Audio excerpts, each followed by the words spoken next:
Former President Donald Trump traveled to Long Island, New York, Wednesday for his first campaign rally since the apparent assassination attempt in Florida over the weekend. Rumors of an explosive device in a nearby vehicle surfaced this morning, but police quickly dismissed those rumors, stating there was only a suspicious occurrence with no credible threat of explosives. Also, a day after Vice President Harris met with Teamsters leadership, the 1.3 million member strong union announced it would not endorse any presidential candidate. The Teamsters have endorsed every Democrat since 1996. Harris has the endorsements of 9 of the 10 major unions. And according to recent CBS News polling, 58% of likely voters in union households say they will be voting for Vice President Harris. That's more than the 56% of union households that voted for President Biden, according to exit polls. CBS News campaign reporter Olivia Rinaldi is following the Trump campaign and joins us now. Olivia, let's start with the Trump rally. What do you see in terms of security? You've been to so many of these. How is it different? Yeah, good to be with you, John. There's definitely an increased security presence here today at the Coliseum on Long Island. I did notice that there were extra canine dogs surveilling the crowds. There was more magnetometers allowing more people to be processed in. We're in this arena that fits several thousand people, and there were several thousand outside waiting to even come in.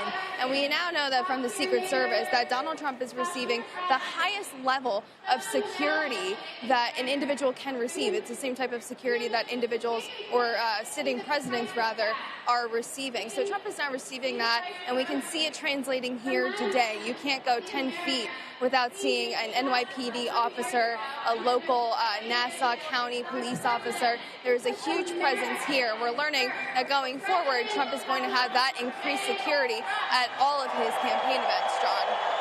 Olivia, we all hear about the 7 battleground states.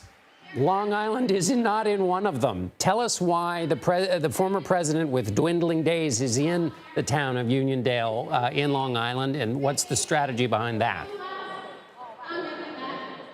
Yeah, John, you might ask, why are we here in deep blue New York? Long Island itself does trend a little bit more Republican, but it is important to note that this is the same day that Trump's sentencing and the New York hush money trial was expected to be, September 18th. And that got kicked down the road a little bit until November, so that's not happening.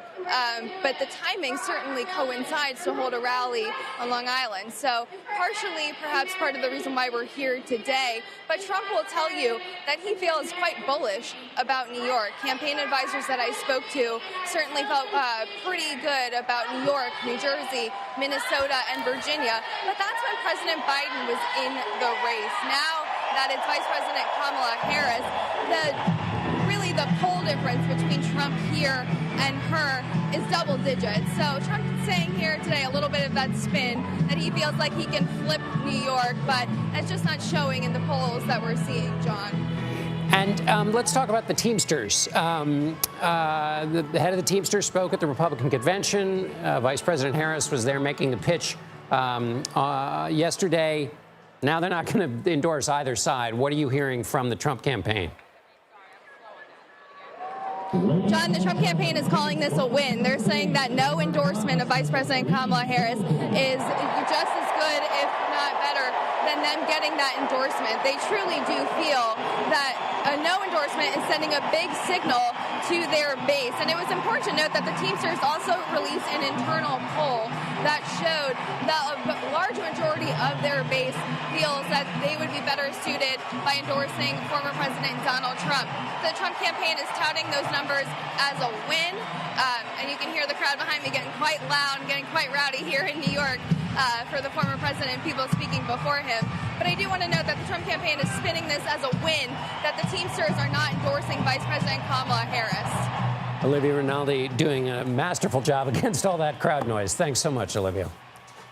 And as a reminder, CBS News will host the only vice presidential debate between Senator J.D. Vance and Governor Tim Walz on Tuesday, October 1st in New York.